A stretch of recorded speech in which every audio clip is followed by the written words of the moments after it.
रघुनंदन रघुरघुनंदन रघुवर seven Raghupati Shayan शतयोजन शतशतयोजन शरधि नियोजन शरपरिलंघन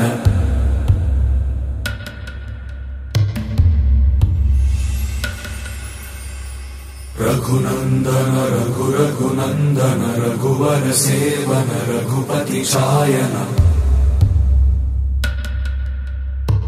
शतयोजन शतशतयोजन शरधि नियोजन शरपरिलंघन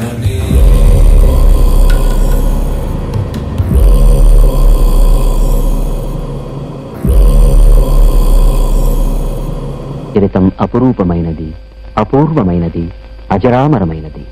ఎందరో మహానుభావులు రామాయణాన్ని ఎన్నో విధాలుగా ఈ పుణ్యభూమి మీద పారాయణం చేశారు. ఏ పాపం అంటని దీపం లాంటి ప్రతి పసిపాప దైవానికి రూపం అంటారు. తొలిసారి అలాంటి చిన్నారుల చేత రామాయణ కావ్యాన్ని చిత్రకథగా చిత్రించడం, చిరు పుష్పాలతో ఆ శ్రీరామచంద్రుడికి పూజ చేయడంగా భావిస్తున్నాం. నాయనా లవకుశలారా, ఇది పరమ పావనమైన శ్రీరామచరితం. దీనిని మీరు చక్కగా ప్రజలకు విశదంగా తెలియజేయండి. అప్పుడు కుశుడు, గురువుగారు మీరు చెప్పినట్లే చేస్తాము అని అన్నాడు.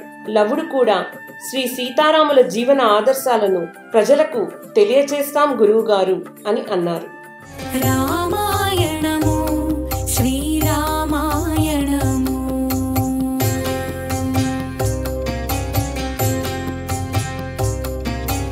రామాయణము శ్రీరామాయణము అడుగడుగున త్యాగము అణువణువున ధర్మము అనురాగము అనుబంధము అనుపమానము రామాయణము శ్రీరామాయణము రామాయణము శ్రీరామాయణము.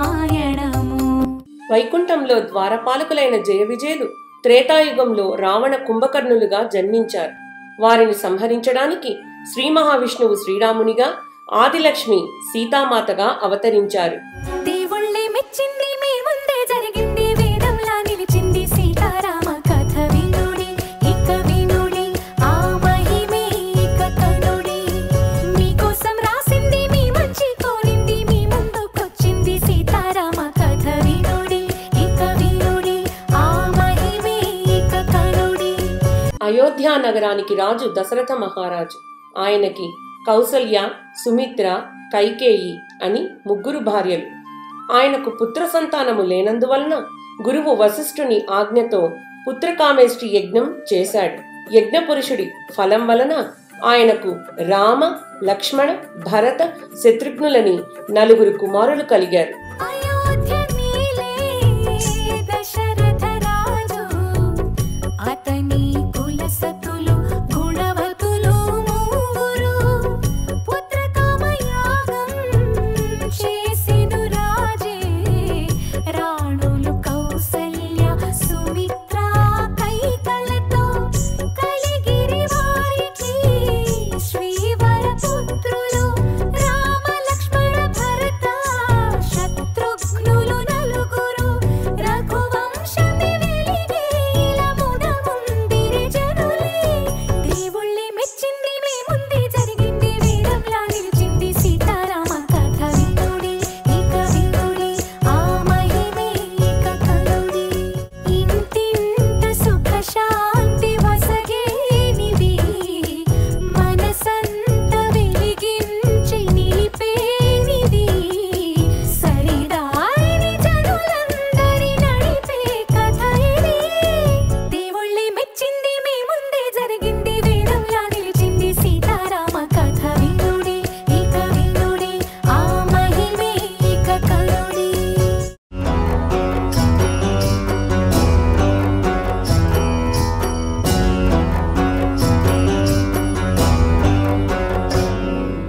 గురువు వశిష్ఠుని వద్ద విద్యనభ్యసించుచున్న రాముడిని యాగరక్షణకై తన వెంట పంపమని విశ్వామిత్రుడు దశరథుడిని అడిగాడు.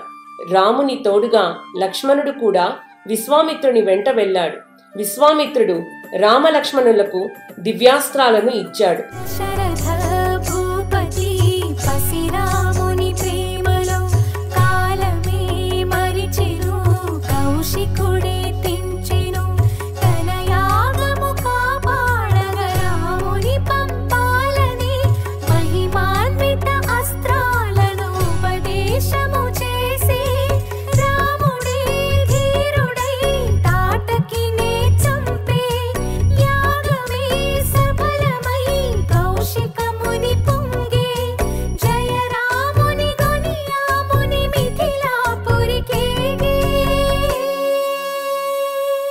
మార్గమధ్యంలో అహల్య గౌతమ మహర్షుల ఆశ్రమంలో అడుగుపెట్టిన శ్రీరాముడు అహల్యకు శాప విమోచనం కలిగించాడు. మిథిలా నగరానికి రాజు జనక మహారాజు. ఆయనకు నాగేటి చాలులో సీతామాత దొరికింది. ఒకనాడు ఆటలాడుతూ సీతమ్మ బంతి కోసం శివధనస్సు ఉన్న పెట్టెను జరిపింది. అది చూచిన జనకుడు, ఎవరైతే శివధనస్సు ఎక్కుపెట్టగలరో వారికే నా కూతుర్నిచ్చి వివాహం జరిపిస్తానని స్వయంవరం ప్రకటించాడు. ఎందరో వీరులు శివధనస్సు ఎక్కుపెట్టడానికి ప్రయత్నించి విఫలం అయ్యారు.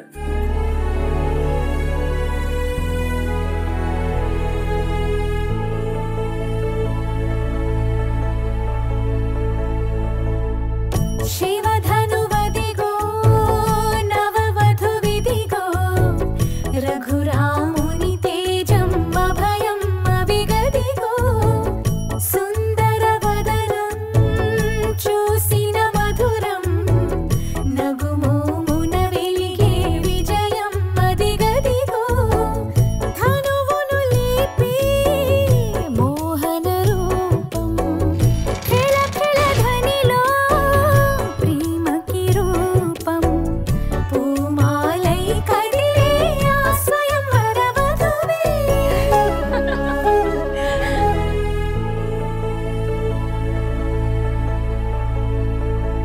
సీతారాముల కళ్యాణం తర్వాత పెద్దలు ఆశీస్సులు తీసుకొనిచుండగా పరశురాముడు ప్రత్యక్షమయ్యాడు. శివధనస్సు విరిచిన శ్రీరాముడిపై కోపంతో ఊగిపోతుండగా దశరథుడు జనకుడు మన్నించమని వేడుకున్నారు. శ్రీరాముడు పరశురామునికి నమస్కరించి, ధనస్సు ఎక్కుపెట్టడమే నా సంకల్పం, అది విరగడం ఈశ్వర కటాక్షం అని అనగా పరశురాముడు తన విష్ణుధనస్సును ఇచ్చాడు. శ్రీరాముడు విష్ణుచాపం ఎక్కుపెట్టగానే పరశురాముని అహంకారం అణిగి హిమాలయాలకు వెళ్ళాడు. శ్రీ సీతారాముల కళ్యాణం లోక కళ్యాణానికి హేతువైనది.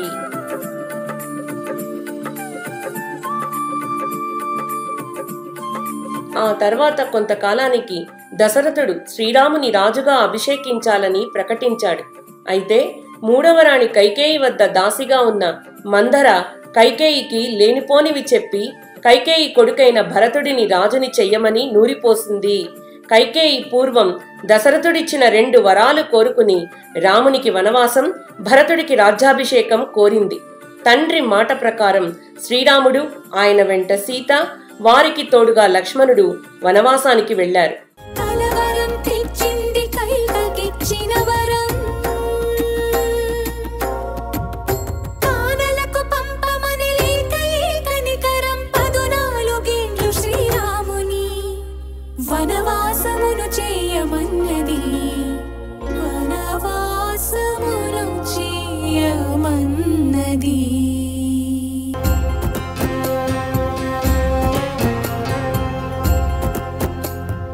చెదరని దరహాసం కదిలిను వనవాసం వదిలి రాణివాసం వచ్చే మగని కోసం తండ్రి మాట కోసం కొడుకు తండ్రి కోసం భార్య మగని కోసం లక్ష్మణ అన్న కోసం జనమంతా ఆక్రోశం.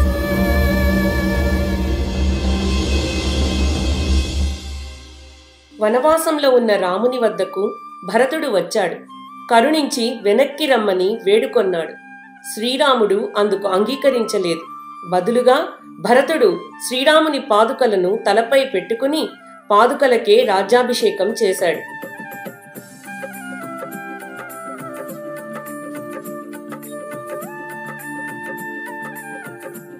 కోదండ పాణియా దండకారణ్యమున కొలువుండి భార్యతో నిండుగా అండదండగా తమ్ముడుండగా అడవి తల్లికి కనుల పండుగ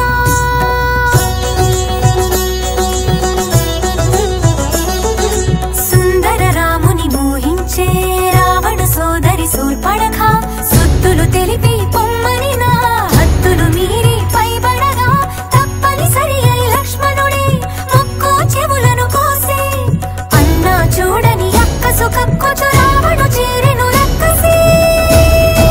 దశకంఠుడు రావణుడు లంకకు అజేయుడైన చక్రవర్తి.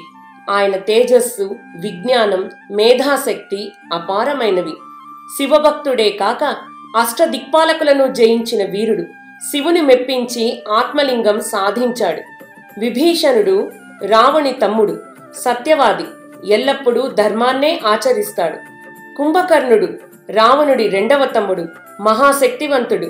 అయితే ఇతడు దేవతల శాపం కారణంగా 6 నెలల నిద్ర, 6 నెలలు మెలకువతో ఉంటాడు.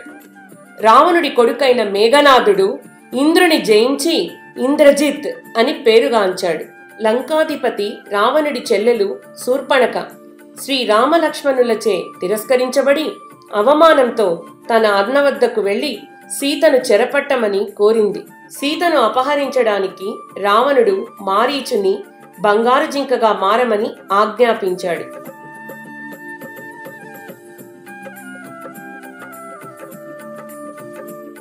బంగారు జింక రాముని ఆశ్రమం ముందు తిరగసాగింది. సీత బంగారు జింకను చూసింది. దానిని తెమ్మని రాముని కోరింది. బంగారు జింక కోసం వెళుతూ రాముడు లక్ష్మణుడిని సీతకు రక్షణగా ఉంచి వెళ్ళాడు. మాయావి జింక రూపంలోని మారీచుడు హా లక్ష్మణ, హా సీత అని అరిచాడు. అప్పుడు లక్ష్మణుడు 3 రేఖలు గీసి సీతను ఇవి దాటవద్దని చెప్పి రాముని వెదుకుతూ వెళ్ళాడు. రామలక్ష్మణులు ఆశ్రమంలో లేని సమయం చూసి రావణుడు సీతను అపహరించాడు. లంకకు ఎత్తుకొని పోయాడు. దారిలో అడ్డగించిన జటాయువుని రావణుడు రెక్కలు తెగ నరికాడు.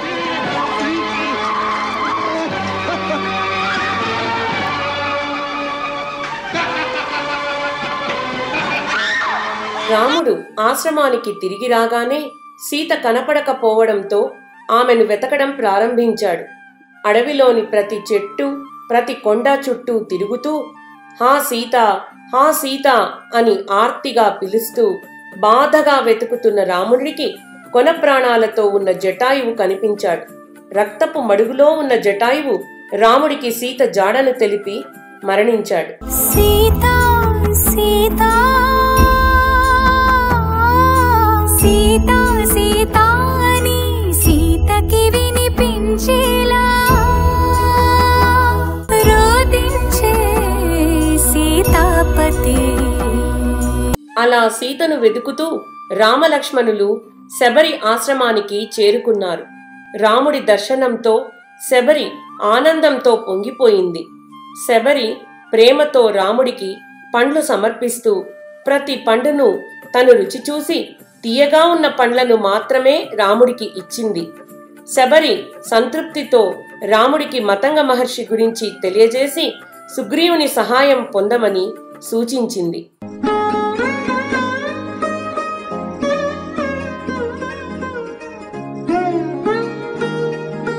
సీత కోసం వెతుకుతున్న రాముడికి హనుమంతుడు కలిశాడు.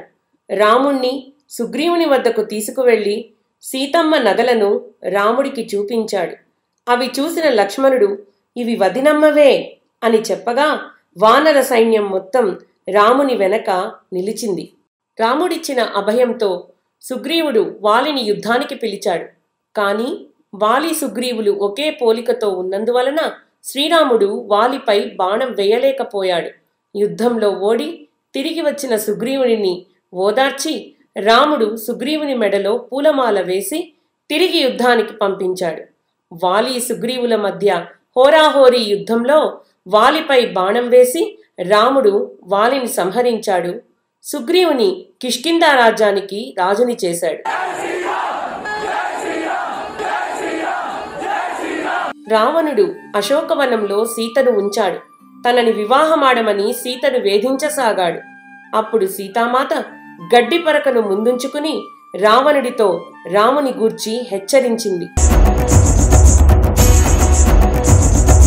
వానరరాజగు సుగ్రీవునితో రాముని కలిపి మారుతి జలధిని దాటి లంకను చేరగ కనబడినక్కడ జానకి రాముని ఉంగరమమ్మకు ఇచ్చి రాముని మాటల ఓదార్చి లంకను కాల్చి రయమున వచ్చి సీత శిరోమణి రామునికిచ్చి చూసినదంతా చేసినదంతా తెలిపి పూసగొచ్చి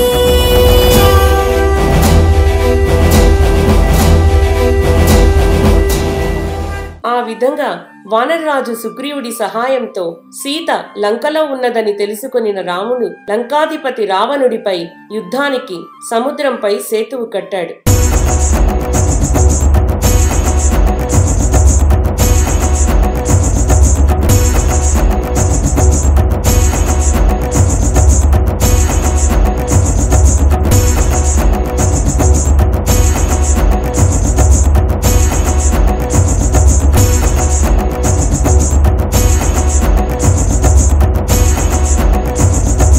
యుద్ధం ప్రారంభమైనది.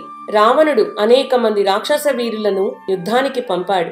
వానర సైన్యం అందరినీ మట్టి కరిపించింది.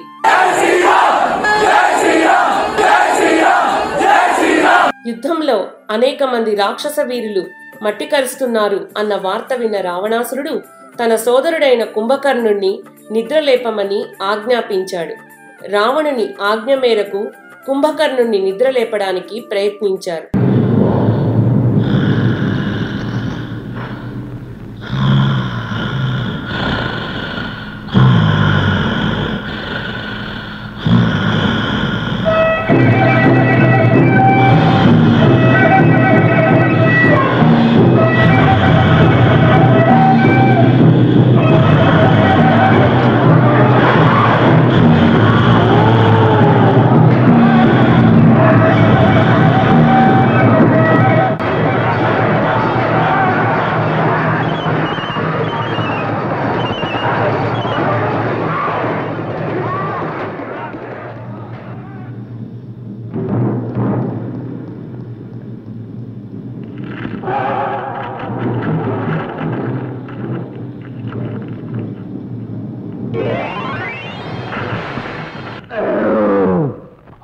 అర్ధాంతరంగా నిద్రలేచిన కుంభకర్ణుడు పెద్ద కొండవలే యుద్ధానికి వచ్చాడు.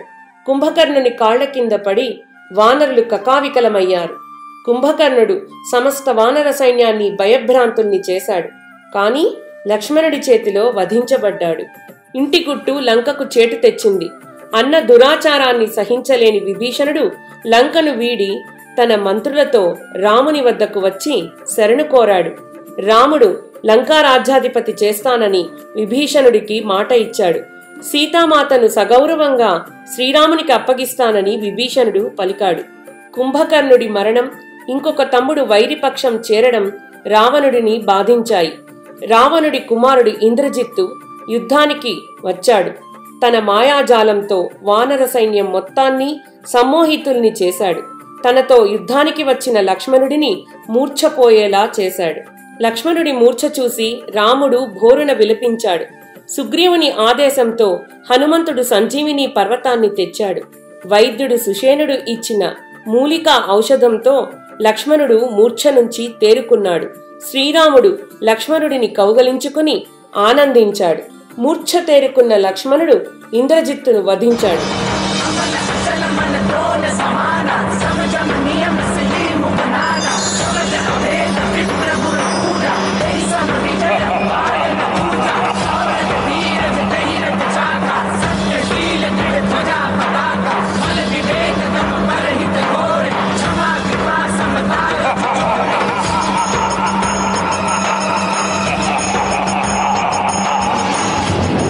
చివరికి 10 తలలవాడు శివభక్తుడు ముల్లోకాలు జయించిన రావణుడే స్వయంగా యుద్ధానికి వచ్చాడు.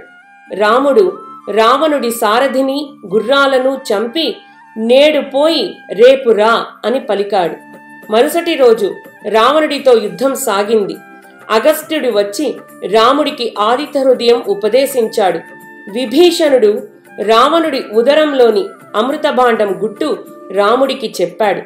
హనుమంతుడు రామబాణం రావణుని ఉదరం తాకేలా చేయమని వాయుదేవుణ్ణి ప్రార్థించాడు. తిరుగులేని రామబాణం రావణ సంహారం చేసింది.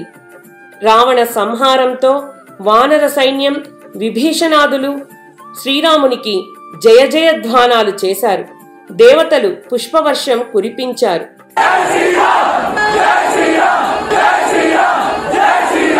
రాముడు ఇచ్చిన మాట ప్రకారం విభీషణుడిని లంకాదిరాజుగా పట్టాభిషేకం చేశాడు. సీతామాత తన పవిత్రత నిరూపించుకుని శ్రీరాముడిని చేరింది.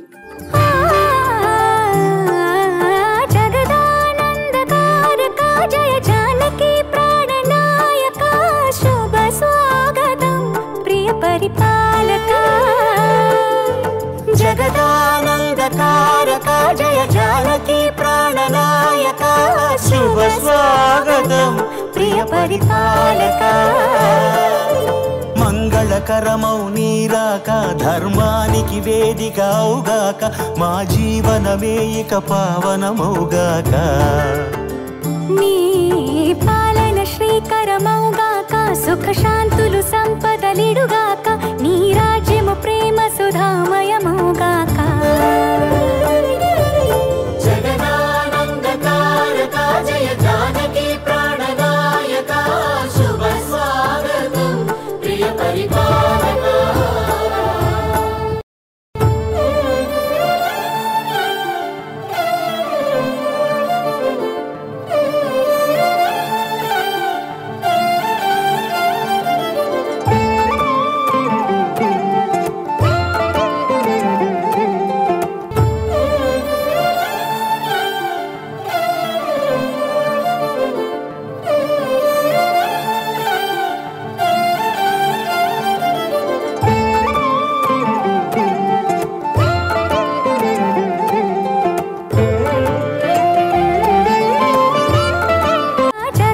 జగదానందకారక జయ జానకి ప్రాణనాయక శుభ స్వాగతం ప్రియ పరిపాలక జగదానందకారక జయ జానకి ప్రాణనాయక శుభ స్వాగతం ప్రియ పరిపాలక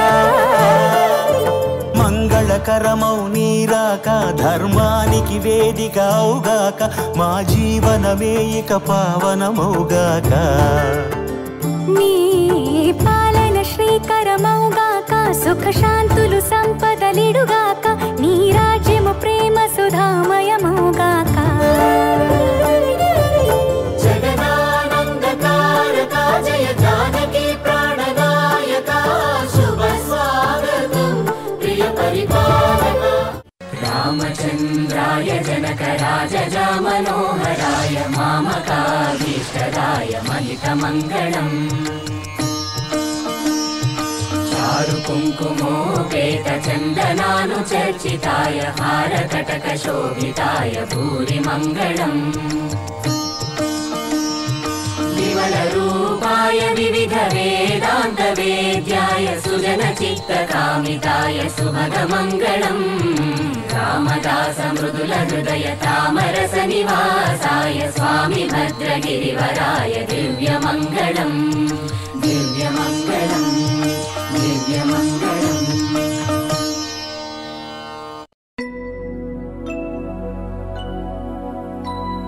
शुद्ध ब्रह्म परात्पर रामा कालात्मक परमेश्वर